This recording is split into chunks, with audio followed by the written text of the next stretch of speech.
following Diddy's case's not guilty decision. Jaguar Wright warned Cassie that Diddy may seek retribution, and his daughters appeared willing to support him. This is what's happening. Jaguar Wright's feelings for Diddy have never been concealed. For years, she has been among his most vocal detractors.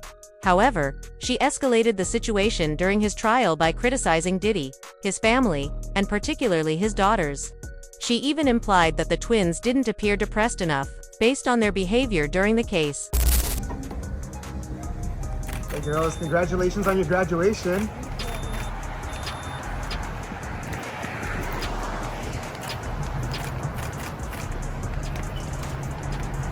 Have you spoken to your dad? How's he holding up? The twins were silent at first.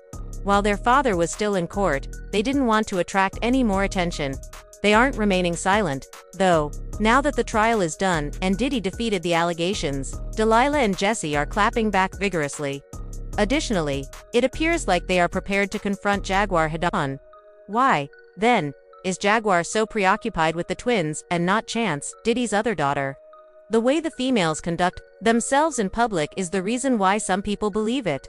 Throughout it all, the twins have been busy, going to events, participating on social media, and maintaining their opulent lifestyle, while Chance has remained silent and low-key.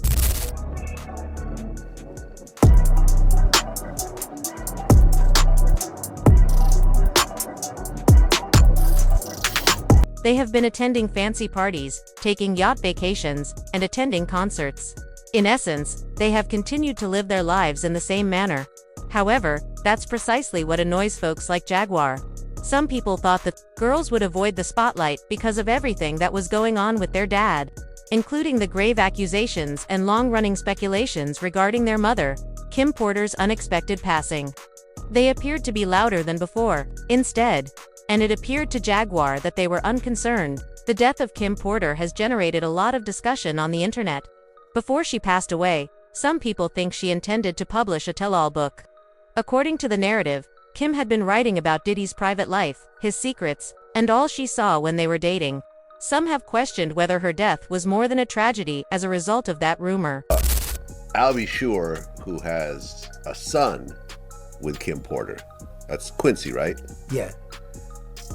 Has kind of for a while, spoke about this conspiracy theory that Puffy has something to do with Kim Porter's death or something like that. I personally have never believed that. Do you think there's any truth in that at all? I don't want to believe it. You know what I'm saying? But I also ain't know everything, all this stuff that's going on. So one thing I know that Puff loves is money more than anything in the world. You know what I'm saying? So with me not knowing all of this other stuff that was going on, I don't know mentally. Like mentally, I can't even see him doing half of the shit that they've proven that he's been doing. So in my mind, the way that I see him with the kids and the way I seen him with Kim and everything like that, I would say if somebody was to ask me, I would say no, he don't have nothing to do with it. But after everything that I've been seeing lately and everything that's going on, I don't want the media to sway me in one way or another. I would say no, but then if Kim was talking about threatening to come out with different things, I don't put that past her. You know, I spoke to Al a couple of times, and he texted me a couple of times too. I think knowing the history of them two, if he did increase his security, he have every right to. And I believe that Al knows that Puff has some powerful people, or has some powerful people around him, and some people doing some things for him that could danger his life. His life could be in danger. I don't think nobody would be paying for some security if they didn't think their life was in danger. So I could see Al doing that. I understand why Al is doing that. And I just wish them all the luck. You gotta realize, man, Kim's death wasn't even investigated, bro. Her death wasn't even investigated. And it should have been a proper investigation so all the family members can feel like that there was no foul play in her death. How is it that you know how we are as a people? I don't believe that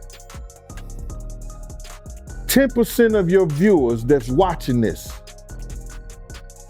don't keep their phone when they go to sleep in arm reach. How is it that there was no electronic products or gadgets around Kim's bed? Her laptop missing, her cell phone's missing. Everything is missing that she could get in touch with her little girls if they not at home or her friends or family. All that's missing. That's a big one, man. You gotta understand, man, that it's a lot of stuff that has been happening. Now, some people even said that her casket was ordered 2 months before she died. I don't believe that, man. I swear. I'm not no conspiracy theorist or none of that. But I heard, did you hear something like that, man? That her casket, how you order a gold casket 2 months before somebody died, man? If I was gonna pay, or they gonna get the money up, what is it, to resume her body? If they gonna get the money up to dig her body back up and have a real autopsy done on there, have a real investigation on there, who's it gonna hurt? I've been knowing Al for a long time. And this is in the 90s when he walked through Eddie F house and it was about 100 degrees. Me and him, we talk about this all the time because he be laughing about it. He walked through Eddie F, he was going to Eddie F house in a black leather suit and it was about 100 degrees outside. Al ain't no fool, bro. Al is not a fool and he's smart by getting extra security. I don't blame him at all. If I wasn't retired, I'd probably be working for him. And everything went haywire when a book purporting to be Kim's covert memoir appeared online. There were others who thought it was the book she had been writing. However, Diddy's children quickly put an end to that. In a statement, Jesse, Delilah, and Chance claimed that their mother never wrote anything like that and that the book was a hoax. Claims that our mom wrote a book are simply untrue, they stated plainly. If someone says they have a manuscript, they are lying. However, Jaguar Wright disagrees with them. Diddy was highly paranoid right before Kim passed away. And when he found out that her and Cassie were still secretly talking and meeting, it became a very explosive situation for everyone who knew about it. I hate the fact that she felt so terrified to tell the truth about the man that she had 3 biological children with, that she felt the need to have to be as covert as she was. But I'm grateful that Kim got her truth to people that she trusted. Problem is she didn't know who she could trust and couldn't trust. I have no doubt in my mind that pieces of that memoir have been acquired by the home team and that bad actors were incorporated so that they could put just enough spin to create reasonable doubt in the jury pool. It's a smart play because there is no way that these 2 people who really had absolutely nothing to do with anyone involved got this much information directly from Kim Porter. It didn't happen. I'm telling you that now.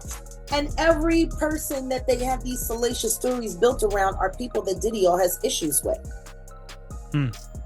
It lined up too good in his favor when you really think about it. And if I were him and I had a team of PR agents, the first thing that I would have done is let's get our hands on a piece of the book, get as much as we can. We'll take as much trash as we can, throw it around it and put it out there.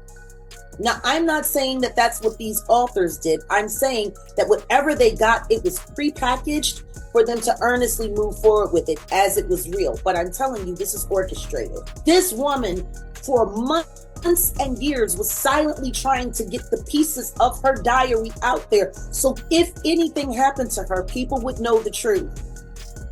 I truly doubt what she wanted everyone to know was all of this weird stuff.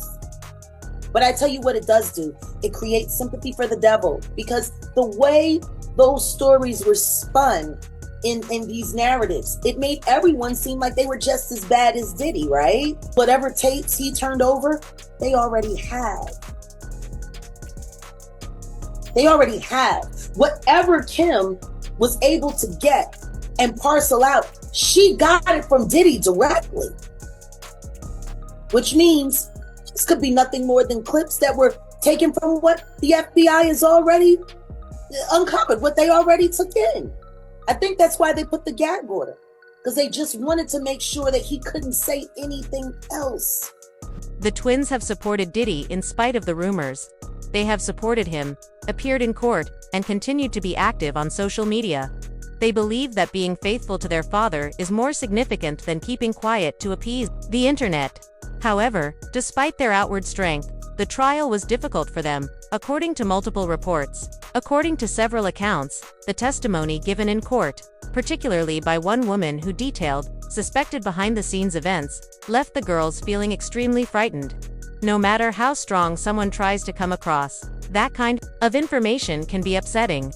However, Diddy appears to be recovering. Now to the other news of the day, and we're following some breaking news in the Sean Combs prostitution case. His defense lawyers just dropped their push to speed up his sentencing. It comes after Combs was acquitted last week of the most serious charges against him, but convicted on 2 lesser charges and remains behind bars while he awaits his sentencing.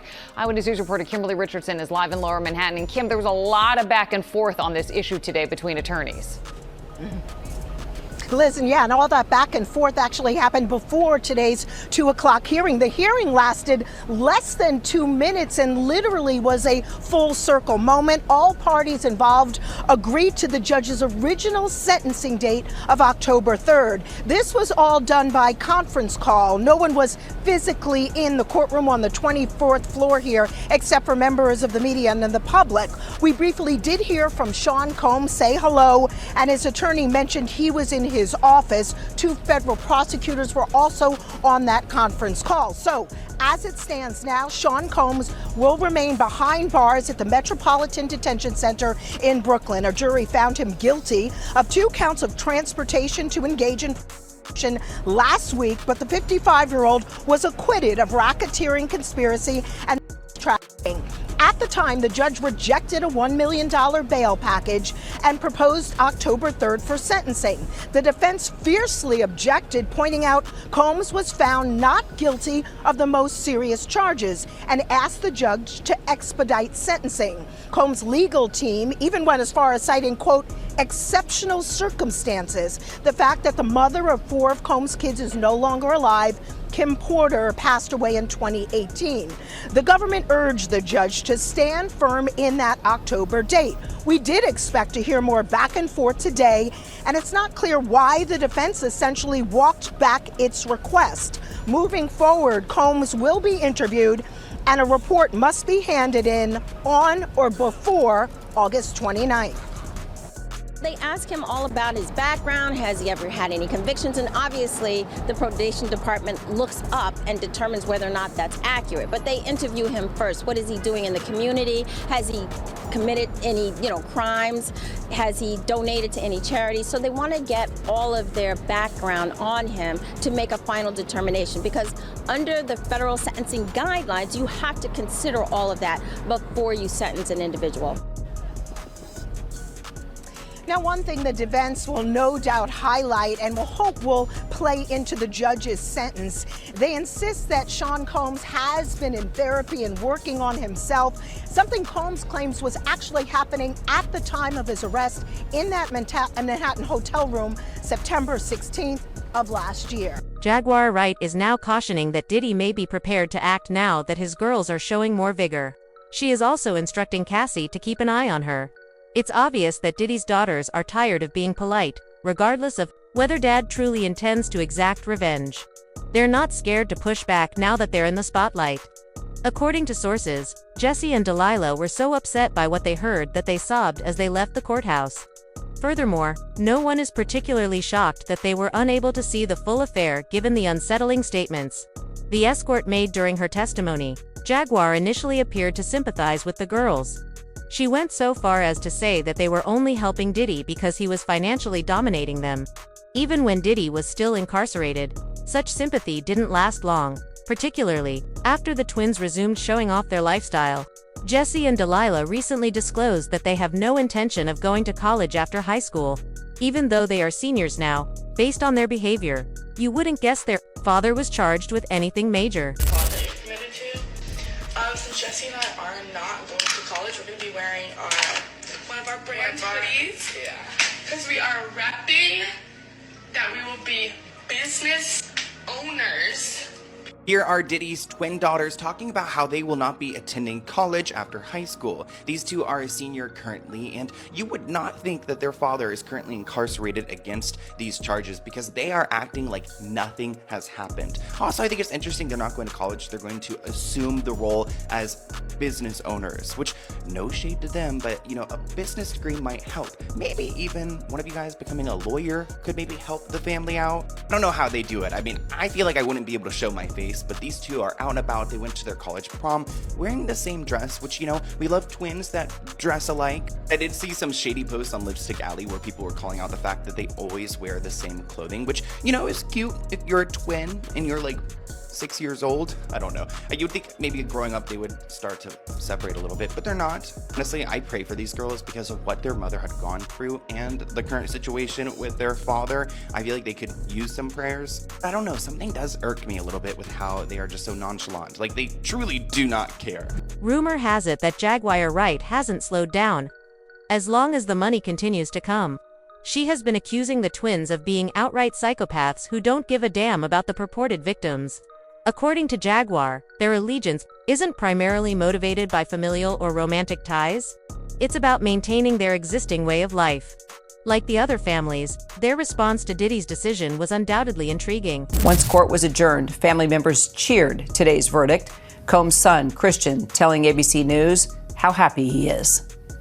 Hey, yo, we love y'all. We love everybody watching. So happy. Pop's coming home. God bless. God bless the whole world. What was going through your head when the verdict was read? Happy. He is still facing up to 20 years in prison on these lesser charges. They are arguing he should be held until his sentencing, Kira. So, Bernarda, if Combs does stay in custody, how much jail time do you expect he would actually serve? So in terms of if the judge does decide that Sean Combs remains in custody pending sentencing, the judge will ultimately determine what his sentence is. You have to think that the sentencing is not going to take place in another week or two. We're talking about months from now that the sentence will take place. And in terms of all the time that he's already been in custody, he's going to get credit for that time. So no matter what amount of sentence the judge sentences him to, he'll get credit for about the 9 months that he has been in custody. Yes, he faces a maximum of 10 years on each of those counts. Highly unlikely that this judge is going to max Sean Combs out. He can give him probation, he could give him time served, or give him something more of a year, 2 years, or even 3 years on each of these counts. So, Kelly, how does this verdict impact Combs' legacy as an entertainer, as a music mogul moving forward, you think? I think it does impact his legacy because we have to talk about this in addition to talking about his 3 decades as being a pop culture icon. You know, this is a human who has touched every facet of business, of industry, you know, politics, film, TV, music, Broadway, spirits, fashion, you know, but we also now have to talk about this case and the role that that plays and that legacy. And I think it's significant because unfortunately people are going to be able to unhear some of that testimony that they read, and they're most certainly going to be able to unsee that video footage from that 2016 Intercontinental incident between him and Cassie Ventura. And I think that that's going to be part of the conversation moving forward. There's also another theory out there. Some people believe the twins were being ostentatious recently because they were afraid that if Diddy was convicted, the court may freeze his money. Rumor had it that the girls were even ready to flee the nation in order to access money that Diddy was supposedly hiding in their offshore accounts and identities. However, it's interesting that Diddy's sentence date has been postponed. Sentencing date hearing unexpectedly adjourned following the conviction of Sean Diddy Combs last week. In fact, defense attorneys and federal prosecutors initially agreed to a September 22nd sentencing date for Combs. This is ahead of a remote hearing that was set for this afternoon. But shortly before the hearing, attorneys for both sides sent a joint letter to the judge saying that they had agreed to the original proposed sentencing date of October 3rd. Combs was acquitted of racketeering conspiracy and convicted on 2 counts of prostitution-related charges. He faces a maximum sentence of 20 years in prison on those counts. And our ABC News chief investigative correspondent Aaron Katursky has the latest. Okay, Sean Combs is going to be sentenced this fall after he was convicted of 2 counts of prostitution-related charges that together carry a maximum prison term of up to 20 years. He is unlikely to get that much, but federal prosecutors are expected to ask for at least 5 years. Combs will receive credit for time served, which will subtract about a year from the ultimate sentence. His acquittal on racketeering conspiracy charges took away the possibility of life in prison for Combs, who's preparing to ask for leniency. The defense has already argued Combs has taken steps to address what the judge called a propensity for violence, as seen on 2016 hotel security camera footage. And his attorney said Combs began a batterers program in New York prior to his arrest.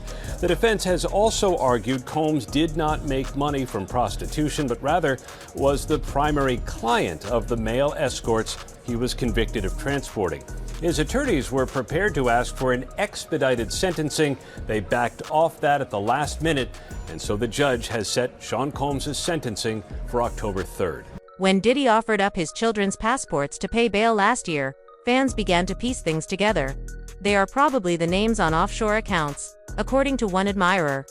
They don't want him using the money in offshore accounts to pay off people, move money abroad, or silence others. Accounts cannot be accessed without going there. Some significant withdrawals must be started in person. The twins didn't have to leave though, in the end. Diddy was found not guilty by the jury of the most serious RICO counts. Even though he was found guilty on a few other offenses, he probably won't be going to prison for decades. According to some accounts, he may even serve time and be freed shortly, which would ensure their legacy is secure and may account for the twins' increased confidence in pursuing Jaguar. Jaguar added that his girls might potentially follow in Diddy's footsteps, as he has a reputation of pursuing those who pursue him. I was thinking to myself the other day, Uptown Records started with 5 people. Andre Harrell, I'll Be Sure, Heavy D, and Puffy. And Kim was the longest working employee because she was there from the very beginning. She was Andre's personal assistant. Kim's dead. Heavy D is dead. Andre Harrell is dead. The only 2 left are Puffy and Al almost died. Isn't that interesting? That is interesting. Heavy D was found dead, face down in the heart attack. Andre Harrell, heart attack. Kim died from pneumonia, but there's the first coroner's report that said that she died. It was ruled a homicide, and they found toxins in her body to prove that she had been poisoned. You know, they have poisons that create heart attack and pneumonia-like symptoms. And then right after that, Al had a meeting, and I was going to meet up with him because we were in Vegas, and then the next thing you know, you want to know what they all had in common, though? The survivors and the late of Uptown Records, they were all writing tell-all books. Andre was writing a book right before he died. Heavy D was working on a book before he died. Kim Porter was working on a book before she died. And Al B. Sure was working on the documentary of his life. And then he goes into a coma. Has Puffy ever been in a coma? Has anything happened to him? He must be the luckiest motherfucker, because it seems like everybody that worked at Uptown Records from the very beginning. He should serve 4 or 5 years, according to the prosecution. In order to give him extra time, the government wants him to serve consecutive sentences on these 2 offenses. According to CNN's Elizabeth Wagmist, I've got to fight the good fight if someone comes to me and they say they've been victimized by somebody powerful, somebody famous, but there are only a few people in the country that have the courage to represent them, and I'm proud to be one of those, said Tony Busby, an attorney who is representing a number of people suing Diddy. In fact, Tony and DJ Vlad got into a furious argument over Piers Morgan's recent trial verdict. Well, we're going to find out, Vlad. We're going to find out, Vlad, whether any of these civil cases do end up. None of them will be won. Maybe 1 or 2 will be settled because of their headaches. Okay, well, there are over 100 people. The one thing I do find very distasteful is there are reports that Diddy got a standing ovation in prison when he returned from this verdict. Because people like Brad. Because his lawyer said that they love the idea of him beating the feds, and you know when you watch that video, when you watch the video of him beating up Cassie Ventura, the idea that guy becomes any kind of hero, I think would stick in all our gullet. Can we agree on that? He's not exactly an esteemed company. He's in a prison. But he's not. He shouldn't be treated as a hero. Of course not. And I mean, some of the comments you've been reading online, I do think the prosecution failed Cassie in a way, because now we're having a debate about, you know, her motivations. Was she actually just, you know, in on all of this and just trying to but get you know money? what, Esther, when I interviewed the Punisher, I really did change my view about this whole case. But she was 9 months pregnant, testifying about the most grotesque things. I know, but she also had taken a massive payout before. Which she deserved. She deserved it. Okay, but according to the Punisher, over 2 years, it was all driven by her, all consensual, and she was completely happy. And when he said that under oath, and then repeated it all to me, and I got to be honest with you, I slightly changed my view about the whole case based on his testimony. I thought that if that was indicative of what was really going on, then how much of a victim was she? She was a victim of domestic violence, but as Vlad said, that was not what Diddy was on trial for. Anyway, look, it's a fascinating case. I've got to leave it there. The key question at this point is whether Jesse and Delilah are attempting to mute Jaguar because she has been noisy and bothersome. Or is it more profound? Was Jaguar actually aware of anything that would cause their father even more problems?